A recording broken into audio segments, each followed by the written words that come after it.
What's going on, everybody? It's your boy FullMoon here, and welcome back to the channel. In today's video, I'm going to be adding to the BR review series that I started a while back and doing X Royale Ultimate as the fourth video to that series.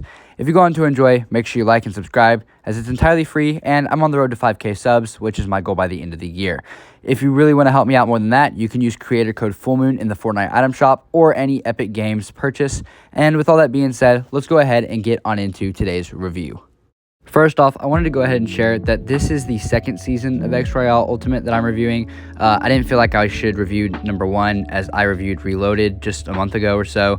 It didn't feel right to do X Royale back to back, but it's been a few seasons and it felt right to go to. So let's go ahead and jump in by talking about the map itself.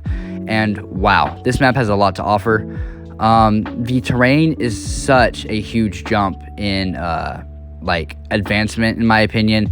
Nothing crazy game changing, but as far as Empire goes, Ultimate is definitely a step up in the terrain factor from Reloaded, and that helps this map out a lot. The POIs on Ultimate are also a very good step up, in my opinion.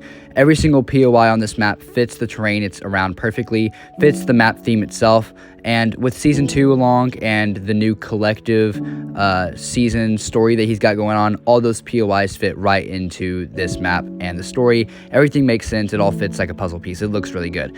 My only issue that I have with the POIs is that there are two POIs in particular off the top of my head, Slap Society and Timbertown, that use almost fully 100% unreleased props, which I guess isn't a big deal. It kind of just depends on how picky you are, but when it comes to my mini BR maps, I think that it's more fair when people use the pieces that are offered to them rather than just going and getting unreleased props and using a bunch of those for POIs.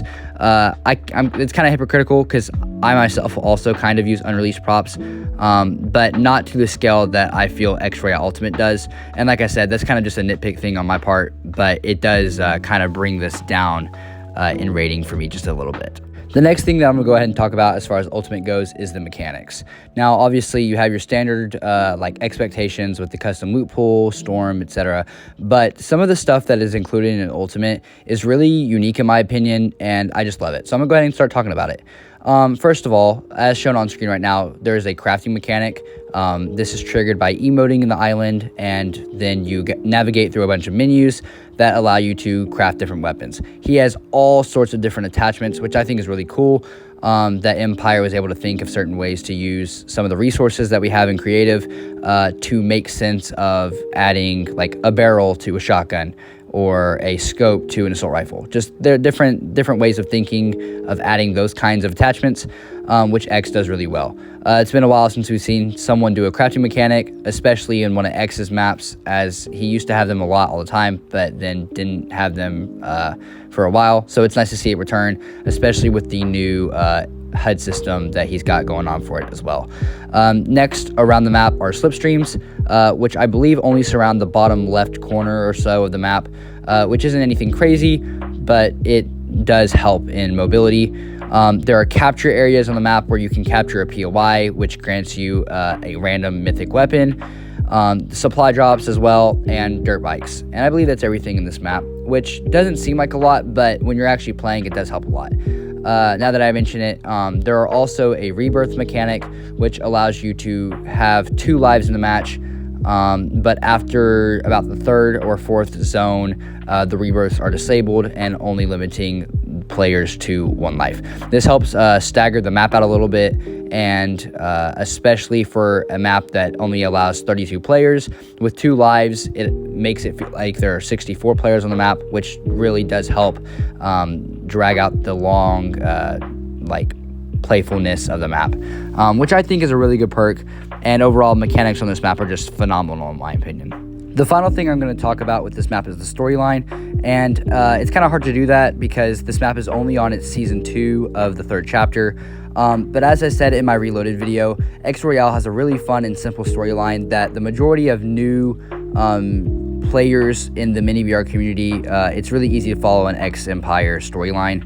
And I think that helps a lot, especially with how popular X Royale is. It doesn't get very complicating when it comes to storyline.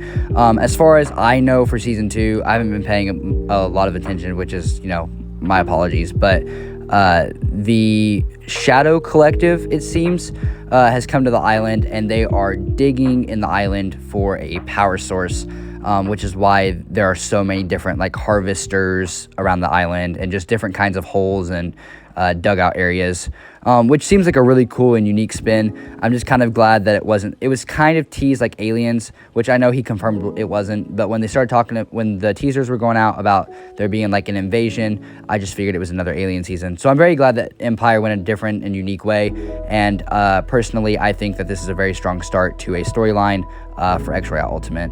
Not much to say about the storyline, but very strong start. So putting in all those factors of X Royale Ultimate, I'm going to go ahead and rank this map an 8 out of 10. Very strong start. I haven't seen a lot yet from Empire as far as the Ultimate map goes, but I do think this has the potential to be one of the best like chapters of an island that we've ever seen. Season 1 was kind of dull in my opinion, but season 2 has been a great start, and I know that everything is just going to get better and better from here, just because that's how Empire works. He gets better and better each time. But yeah, that's going to be it for today's video. And like I said at the beginning, if you did enjoy it, make sure you subscribe to the channel, and make sure you drop a comment on as to what other maps I should review, and I'll catch you guys in the next one. FullMoon is out!